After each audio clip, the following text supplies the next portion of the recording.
kita sampaikan beberapa macam-macamnya hal-hal yang Allah Subhanahu wa Ta'ala memperkenankan terjadinya perubahan-perubahan yang tidak mengikuti hukum sabab musabab.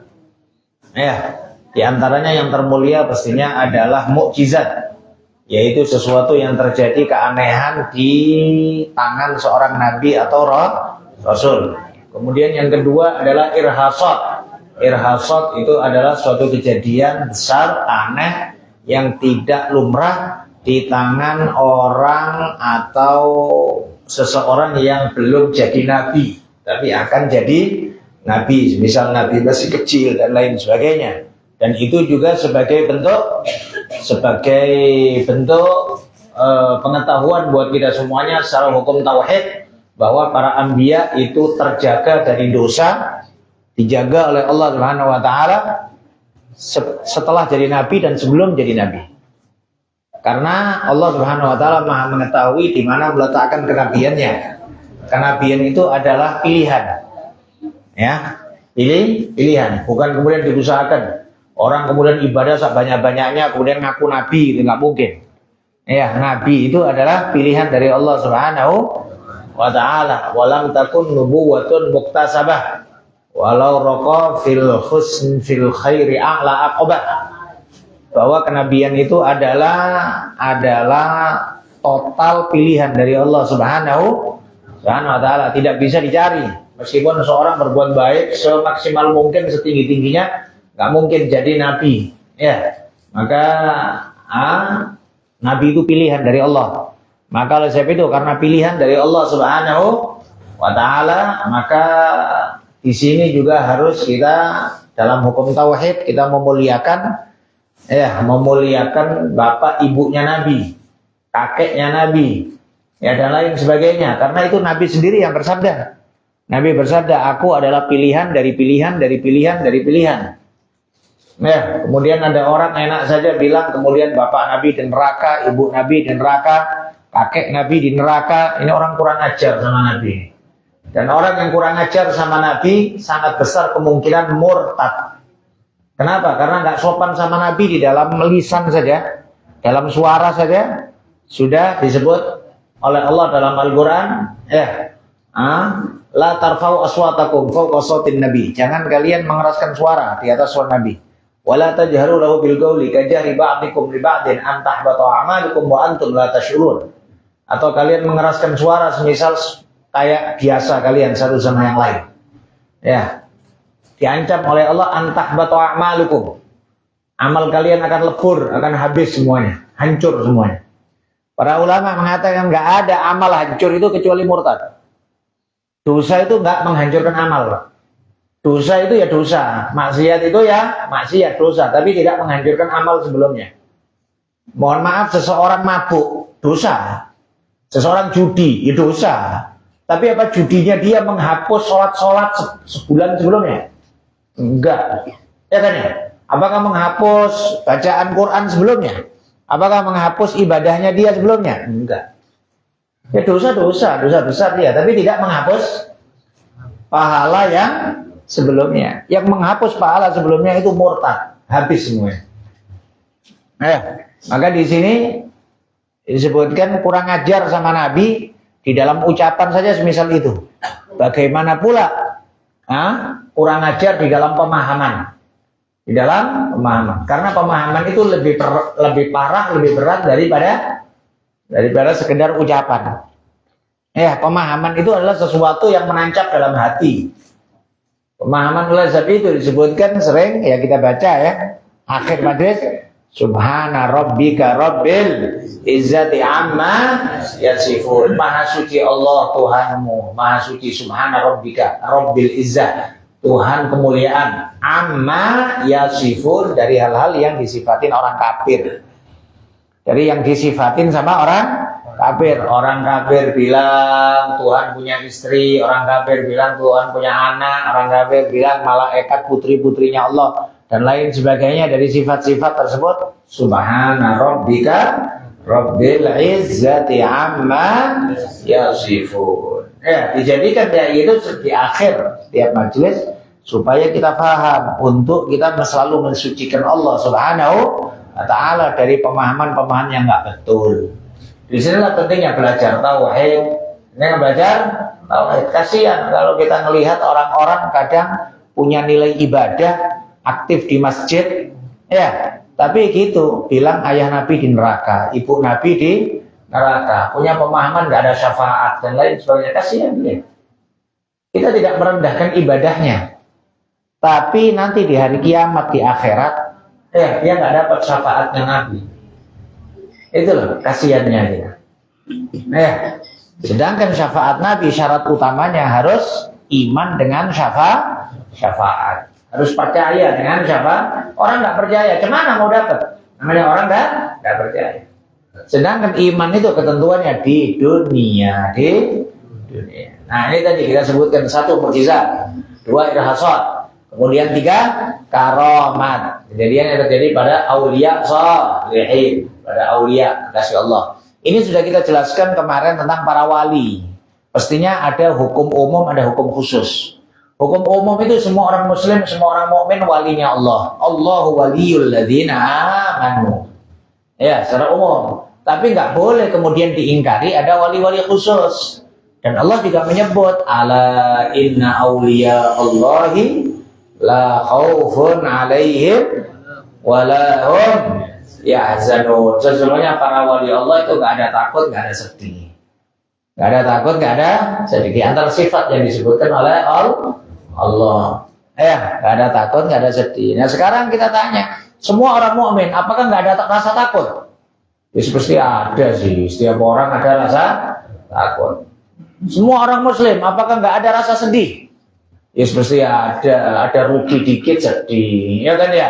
Ada ribut dikit sama tetangga sedih. Ada difitnah orang sedih. Tapi para aulia nggak nganggep itu semuanya. Nggak takut, nggak sedih. Nah, kalau ada orang punya sifat yang kayak gini, nggak takut, nggak sedih, karena Allah, bukan nggak takutnya karena ngawur ya.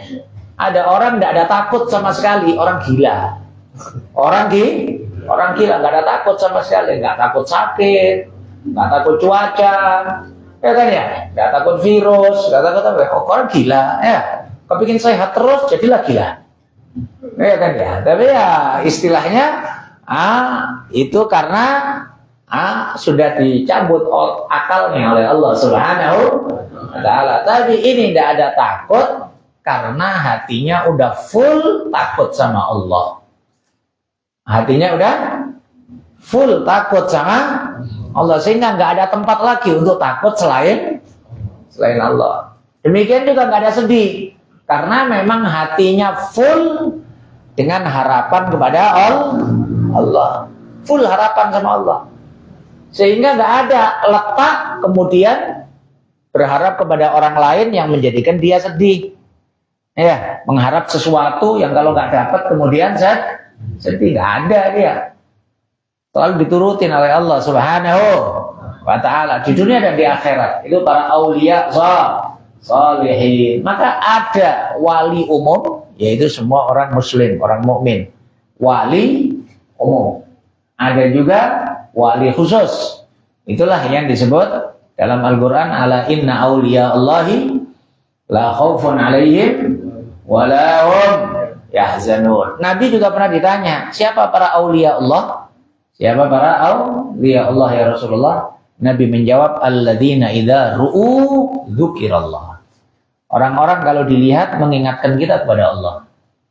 Jadi ngelihat saja, kita nampak wajahnya, kita jumpa dengan subhanallah, Allahu Akbar, Allahumma sholli ala Muhammad, dan lain sebagainya. Sehingga otomatis. Kenapa? Karena ada sinyal dari hatinya orang itu yang sering bikin nyampe ke kita. Ya, itu tanda aulia Allah. Kita ngelihat guru-guru kita, Allahu Akbar, subhanallah. Kayak gitu, Pak. Itu tanda wali itu. Ya, dan pastinya nggak semua orang sih ya. Kita jumpa sama semua orang masa subhanallah. Enggak. Ya, kadang-kadang innalillah pula ya kan ya. Innalillah jumpa pula sama Allah ini kan gitu kan ya. Walhasil apa itu enggak semua yang ingatkan sama Allah, ya kan? Nah, yang ingatkan sama Allah, alladzina idza dzukirallah. Nah, dan berbagai macam dari sifat-sifat. Dan kemarin juga ada pertanyaan tentang wali kutub, wali abdal dan lain sebagainya sudah kita jelaskan ya. Dan untuk tidak menggunakan apa itu gelar-gelar kewalian kepada orang yang kita tidak tahu. Kita tidak tahu. Jangan asal-asal ngasih gelar kewalian, karena gelar itu pastinya melalui berbagai macam proses. Kalau salah kita merendahkan. Kita sebutkan semisal juga gelar akademisi. Gelar akademisi ya. Orang tidak doktor kok sebut doktor. Ya kok ngeremehin doktor. Orang tidak profesor kok sebut profesor. Ya kok ngeremehin profesor yang lain. Ya. Orang yang disebut pula kok senang, ya bodoh juga. Oh dia nggak dokter, disebut dokter senang. Ya kan ya bodoh ya. Nah, Anda umpamanya memuji orang cukup lah. Umpamanya Al-Mukarram yang mulia, ya yang terhormat. Kayak gitu aja lah. Nah, nggak usah pakai kemudian Al-Kutub, Al-Wali, Al-Arif, entah apa-apa pun. Pokoknya kau tahu itu kedudukan mulia di sisi Allah Subhanahu wa Ta'ala. Ya sama juga kita sebutkan tadi tentang gelar-gelar akademisi. Ya, kalau Anda nyebut saya aja ustadz gitu aja, haji ya sudah boleh lah kan gitu kan ya. Nah, tapi kalau kau sebut aku yang terhormat, profesor, doktor, ustadz mufti, loh gitu ya. Aku senang, ya aku pula yang bodoh. Ngapain pula aku senang dipuji yang enggak semestinya kan gitu kan ya. Maka muji orang itu ya tengok-tengok Pak, tengok-tengok, jangan terlalu berlebihan. Dan subhanallah biasanya orang yang berlebihan di dalam memuji dia gampang akan memusuhi. Biasanya ya gampang memuji, tengok aja sebentar lagi memusuhi dia. Maka biasa aja, itulah disebut oleh Nabi habibaka haunamma asa ayyakuna baghidaka yawmamma wa abghid baghidaka haunamma asa ayyakuna habibaka yawmamma. Kalau mencintai orang itu yang sedang-sedang saja, ya, yang wajar-wajar saja. Cinta yang full total itu hanya untuk Nabi Muhammad, lain enggak ada. Ya, kalau yang lainnya santai-santai aja, ya senang kau senang, tapi jangan terlalu kali sampai kemudian tai kucing rasa coklat. Jangan kayak gitu ya. Kentut jadi wangi, ya nggak kentut Pak, gitu kan ya. Nah, jadi cinta yang sewajarnya, jangan terlalu berlebihan. Ujung-ujungnya kecewa. Kalau udah kecewa berat nanti. Sama juga demikian membenci orang jangan terlalu. Takutnya nanti cocok pula, nggak enak nanti ya kan. Ya kadang-kadang sama juga ya katanya orang dulu. Apa kalau benci sama satu daerah takutnya jodohnya daerah situ pula ya kan ya. Ya katanya apa namanya itu Pak? Ya dulu kan katanya orang-orang tua gitu ya kan ya. Kayak dulu kita orang juga gitu. Kita sama tembung itu nganggap kayak aduh jin buang anak dulu. Ujung-ujungnya dapat jodoh tembung. Dapat jodoh tembung ya. Maunya saya benci Turki, dapat Turki Pak. Iya, tapi nggak benci pula sama Turki ya kan. Walhasil ini tadi kadang-kadang benci terlalu akhirnya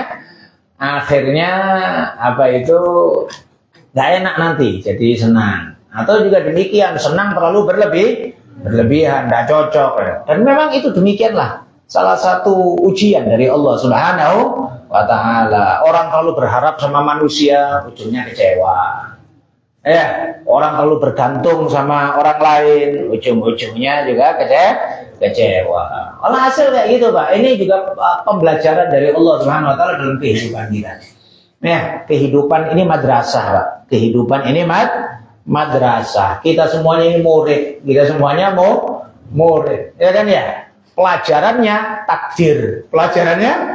Takdir berjalan ini semuanya. Ini pelajaran semuanya buat kita supaya kita lebih kuat iman kepada Allah, lebih banyak bersyukur kepada Allah dan lain sebagainya untuk mempertebal keyakinan kepada Allah ya. Kemudian diantaranya lagi yang terjadi keanehan adalah sihir ya. Sihir itu pastinya tidak diridhoi oleh Allah karena dengan bantuan setan, bantuan ifrit, bantuan dan lain sebagainya ya. Jin ifrit, nah itu sihir itu ada dan di dalam Al-Qur'an disebut. Dalam Al-Qur'an sebut tukang sihir Fir'aun, Nabi Musa melawan tukang sihir Fir'aun ya, dan lain sebagainya. Memang ada gitu loh. Nabi juga pernah disihir. Nabi pernah disihir. Sampai turunlah 2 surat terakhir itu, yaitu Qul a'udzu birabbil falaq dan Qul a'udzu birabbin nas. Disihir sama orang Yahudi. Tapi tidak berpengaruh kepada syariat. Jadi hanya sekedar Nabi kayak sering lupa. Jadi nggak sampai pengaruh kepada ibadahnya beliau atau hukum-hukum fatwa atau nasihat dan lain sebagainya. Hanya saja Nabi lemas, kemudian Nabi kadang-kadang baru makan, kemudian ngerasa belum makan, kemudian datang ke rumah istri ini, kemudian dibilangin, loh tadi sudah kesini ya Rasulullah, kok kesini lagi, gitu. Kayak gitulah, nggak berpengaruh sama sekali kepada hukum agama. Kemudian datanglah malaikat Jibril membawa 2 surat Qul a'udzu birabbil falaq dan Qul a'udzu birabbin nas. Terlepaslah sihir dari Rasulullah sallallahu alaihi wasallam. Nah, itu sihir. Nah, macam-macamnya hal-hal yang aneh, yang kejadian-kejadian yang tidak melalui hukum sabab musabab. Nah, kemudian ada juga keanehan-keanehan yang mungkin terjadi kepada orang muslim biasa. Itu namanya maunah. Kadang-kadang terjadi sama kita, Pak. Ya, kadang-kadang. Ya kan? Nah, umpamanya terjadi kecelakaan, kita selamat. Jangan pula sok-sokan aku wali. Itu pertolongan dari Allah, maunah dari Allah. Ya kan? Nah, diam-diam kepingin durian. Kok kemudian datang pula membawa durian. Ada wali aku dah gitu. Hanya gara-gara durian kau sombong, ya. Gara-gara keinginan makanan saja. Jadi kadang sebagian orang ya mungkin itu adalah maunah, pertolongan dari Allah Subhanahu wa Ta'ala. Nah, pertolongan dari Allah ya wajib kita bersyukur. Kita dalam hal-hal yang semisal itu, Pak, kita memandang nikmat dari Allah, bukan memandang kebaikan kita. Kadang ada sebagian orang, ada kejadian aneh dikit selalu dicerita-ceritakan supaya orang memahami dia orang hebat. Ini apa? Kayak ini. Disitulah bahkan Imam Ahmad Ar-Rifai. Imam Ahmad Ar-Rifai itu pernah mengatakan, karomat bagi aulia hakikatnya kayak darah haid bagi wanita. Maksudnya darah haid memalukan, nggak usah dicerita-ceritain. Beda dengan mukjizat. Kalau mukjizat urusannya sama orang kafir, supaya urusan iman, belah bulan, ya turunnya hujan, ya masa paceklik, doa Nabi sama orang-orang kafir saat itu, dan lain sebagainya.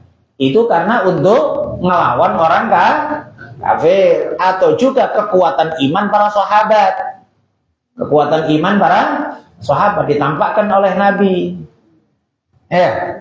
Tapi kalau karamat dan lain sebagainya, Imam Ahmad Ar-Rifai mengatakan, kalaupun nampak, udah tutup-tutupin, nggak usah dicerita-ceritain terus, gitu ya. Karena takut sombong. Kalau udah sombong, akhirnya mudarat sama pemiliknya, terhapus dia dari kewalian, terhapus dari dia dari orang yang dicintai oleh Allah. Ya. Maka oleh sebab itu, Pak, para aulia solihin yang tinggi-tinggi, yang besar-besar, itu bilang, ya, kadang-kadang Allah Subhanahu wa Ta'ala muji para kekasih-kekasihnya dengan keramat. Diuji sama Allah. Gitu ya. Apakah dia condong kepada keramat ataukah tetap pandangannya hanya kepada Allah? Gitu lah. Kadang sebagai orang condong sama keramatnya, cerita terus keramat. Satu keramat aja dicerita-ceritain, nggak selesai-selesai. Bertahun-tahun itu dia cerita. Seakan-akan pengen dimuliakan gitu deh. Tapi kalau ada keramat banyak syukur sama Allah dah itu saja. Banyak syukur kepada Allah. Gitu ya. Bukan kemudian menjaga, karena itu Imam Ahmad Ar-Rifai mengatakan nggak usah dicerita-ceritakan. Tak ubahnya wanita haid, masa pula wanita haid menunjukkan darah haidnya? Masa wanita haid cerita-cerita kalau dia haid? Kan enggak. Ya, bilang haid sama suami aja, ya kan? Ya Bu ya, bilang haid sama suami, masa pula sama tetangga-tetangga cerita aku haid. Gitu ya, enggak aja, ya kan ya? Nah, itu sesuatu yang memalukan. Kan gitu kan? Nah, maka sama juga demikian tentang karomat tersebut. Sifat baginda Nabi Muhammad SAW yang disebut oleh Allah Subhanahu wa Ta'ala dalam Al-Quran ketika cerita Isra wal Mi'raj. Allah menyebutkan ma zaghal basaru wa ma tagha. Pandangan Nabi tidak melenceng, wa ma tagha, dan tidak melampaui batas. Jadi pandangan Nabi itu tetap lurus menuju kepada Allah. Padahal ditampakkan oleh Allah keajaiban-keajaiban langit, keajaiban kursi, keajaiban rof-rof, keajaiban arsy, keajaiban surga, keajaiban alam malaikat. Keajaibannya ya apa itu, Pak? Tapi Nabi tidak kagum dengan itu, tetap terus jalan menuju kepada Allah. Ya. Terus, maksudnya sama juga demikian. Pembelajaran dari Nabi untuk kita, tetaplah berjalan menuju Allah. Jangan kemudian hanya stuck berhenti di keramat.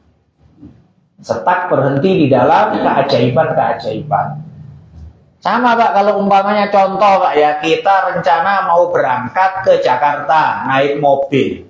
Umpama. Perkiraan nyampe Jakarta 2 hari atau 3 malam. Naik mobil. Ya udah. 3 hari lah. Lama-lama pun dah 3 hari 3 malam paling lama dah. Dengan istirahatnya. Ya kan? Jalan. Jangan terlalu banyak mampir. Jangan terlalu banyak mampir. Ini enggak. Ada pemandangan dikit. Bagus ya. Turun. Selfie, foto. Ya. Dapat Danau Toba. Wah, nginep sini, bagus ini. Nanti nyampe Pekanbaru, ya. Ketemu cewek pula. Kawin. Kapan pula kau nyampe, ya kan? Jakarta. Kalau terusan di tengah jalan ada sesuatu yang mengasyikkan, kau turutin. Ya, maka sama juga demikian, Pak.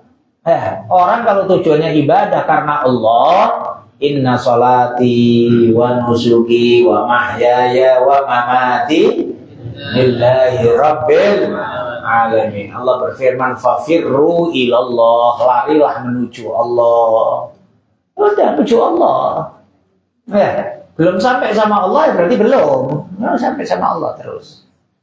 Sama juga demikian, santri umpamanya, ya nuntut ilmu, tujuannya sampai berhasil, lulus, bagus, nilainya tinggi, diridhoi guru, barokah ilmunya, manfaat, pintar. Dan itu tujuan orang.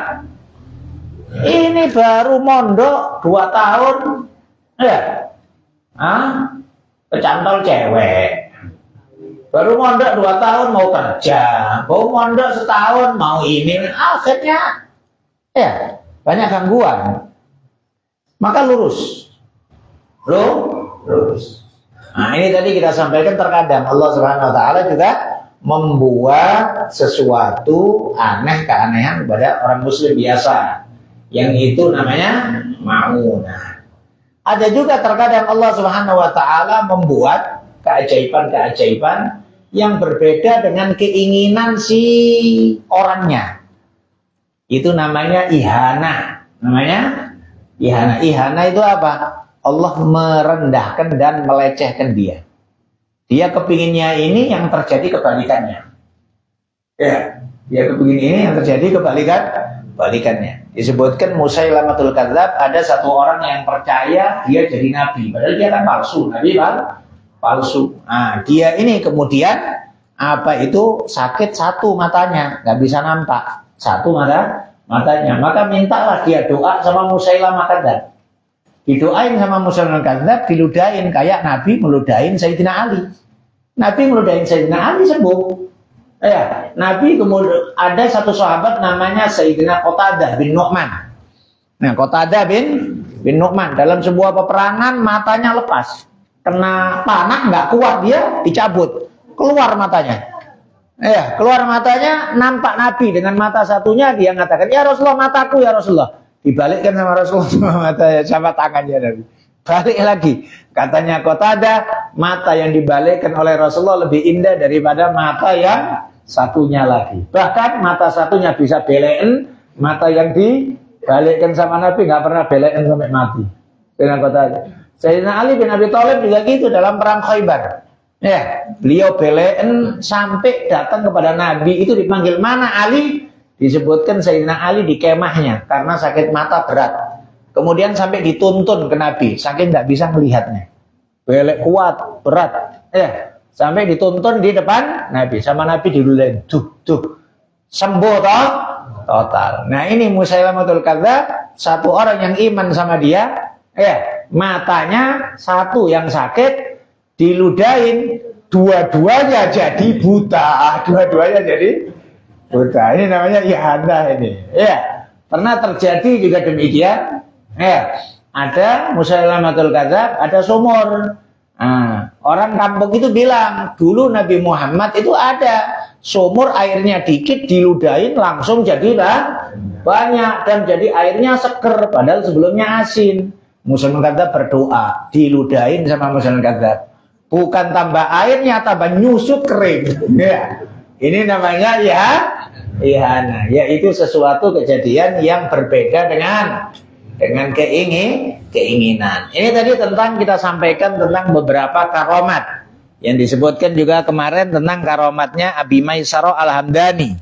Demikian juga karomatnya Imam Ahmad bin Hambal, ya, muridnya Imam Syafi'i. Wagala dan berkata imamuna, imam kita Abi Abdillah Muhammad bin Idris Al-Syafi'i. Imam Syafi'i berkata, khairud dunya wal akhirah fi khamsi khisalin. Kebaikan dunia akhirat itu di 5 hal. Anda punya 5 hal ini, itu sudah baik dunia akhirat. Sempurnakan 5 hal ini, carilah 5 hal ini.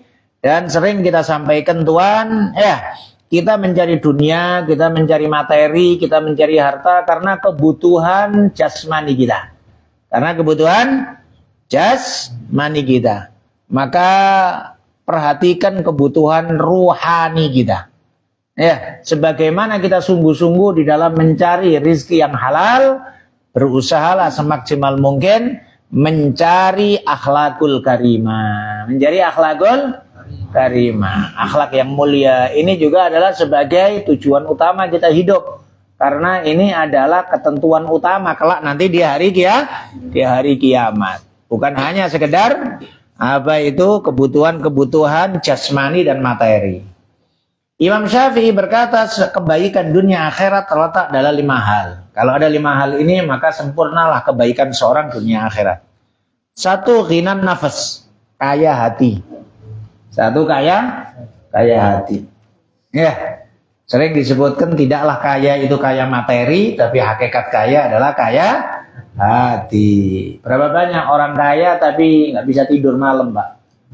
Ya. Nah, sekarang pun juga gitu. Menteri-menteri sekarang takut di reshuffle. Ya, takut dicopot. Ya kan ya? Orang-orang kaya korupsi takut urusan sama KPK. Ya kan ya? Walhasil nggak jadi ukuran.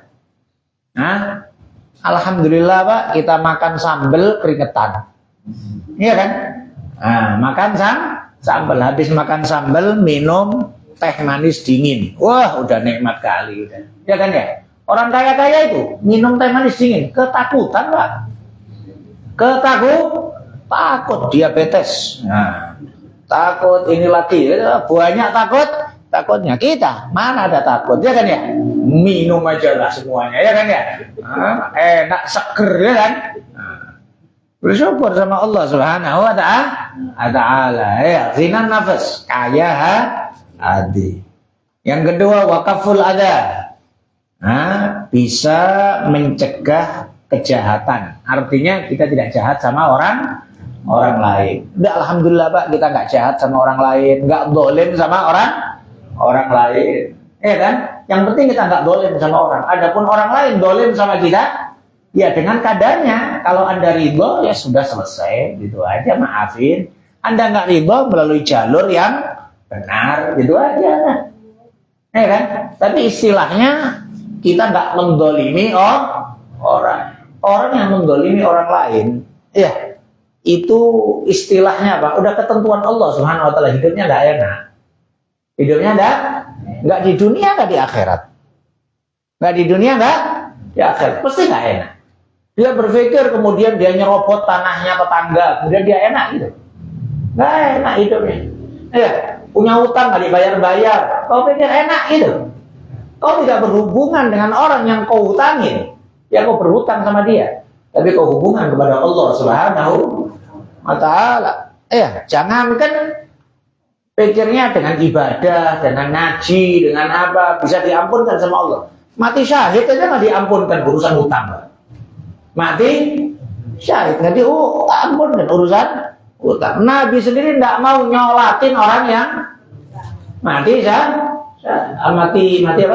berhutang. Maka ini tadi istilahnya jangan dolimin orang. Jangan dolimin orang. Kan ya? Kaful ada. Kemudian yang ketiga kasbul halal. Ada rizki yang halal. Ada rizki halal. Bersyukur kepada Allah Subhanahu Wa Taala dibukakan rizki yang halal. Memang biasanya yang halal itu Pak, memang ya nggak langsung gede Pak. Halal itu biasanya kecil-kecil biasanya memang. Itu halal biasanya. Ya, saya nggak bilang umpamanya yang besar-besar pasti haram, enggak. Tapi kebanyakan yang langsung besar-besar itu kayak umpamanya tambang, wah itu pembalakan liar, ya kan ya. Nah, kayak gitu itu ya sudah jelas itu haram itu. Ya, untungnya besar, ya kan ya. Magrin laut, kayak gitu ya. Korupsi, mana ada korupsi Pak cuma 150.000, mana ada korupsi cuma 30.000, ya kan. Yang kita pikir korupsi itu sampai sekian miliar, sekian triliun kayak gitu korupsi, kok bisa hidup lah orangnya gitu. Nggak punya iman betul orang kayak gitu. Loh, Allah ngancem mutafifin saja Pak, sudah wailun Pak. Wailun mutafifin itu apa? Ngurangin timbangan. Loh, ngurangin timbangan itu berapa banyak sih Pak? 1 kilo dikurangin berapa sih? Nggak mungkin 1 kilo dikurangin setengah kilo. Ya nampak lah. Nggak mungkin setengah kilo dikurangin 1/4 kilo. Nggak kok. Pasti 1 kilo dikurangin seon nampak Pak. Ya kan ya? 1/4 on, setengah on. Dikurangin dikit lah. Ya, yang kadang-kadang umpamanya timbangannya dikasih apa ini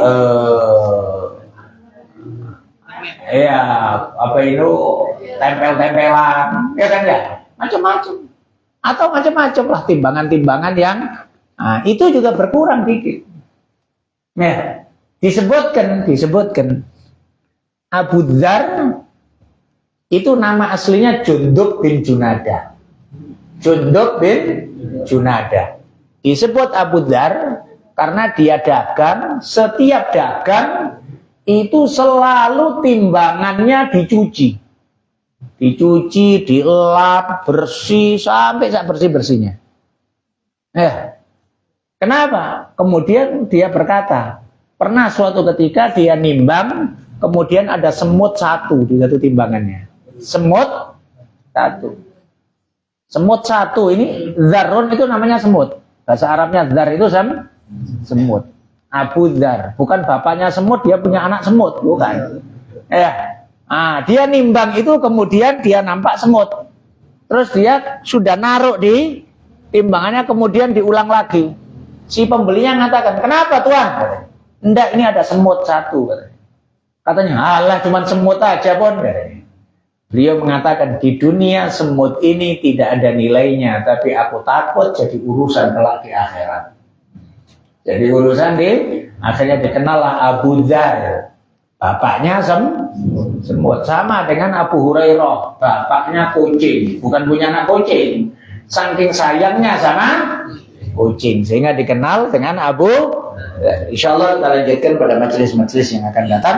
Mudah-mudahan diberkahi oleh Allah Subhanahu wa Ta'ala, kita semuanya dalam lindungan Allah Subhanahu wa Ta'ala, dan minta doa juga kepada semuanya. Insya Allah kawan-kawan dari Darus Sofa ini hari akan menuju Aceh Tamiang, ya, relawan dengan membawa beberapa apa yang bisa dibawa. Mudah-mudahan diterima oleh Allah Subhanahu wa Ta'ala dan saling bantu membantu sesama muslim, saling membantu.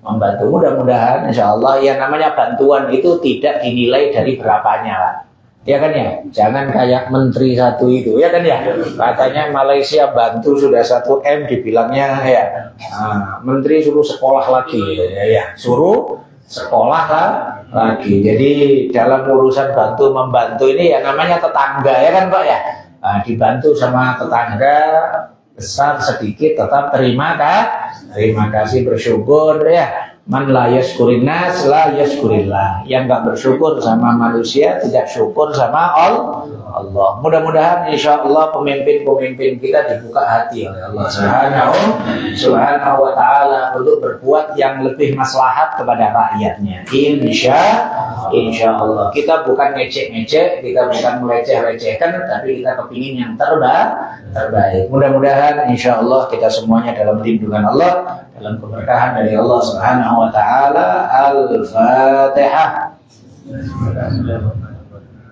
Alhamdulillahirabbil alamin. Iyyaka na'budu wa iyyaka nasta'in. Shiratal ladzina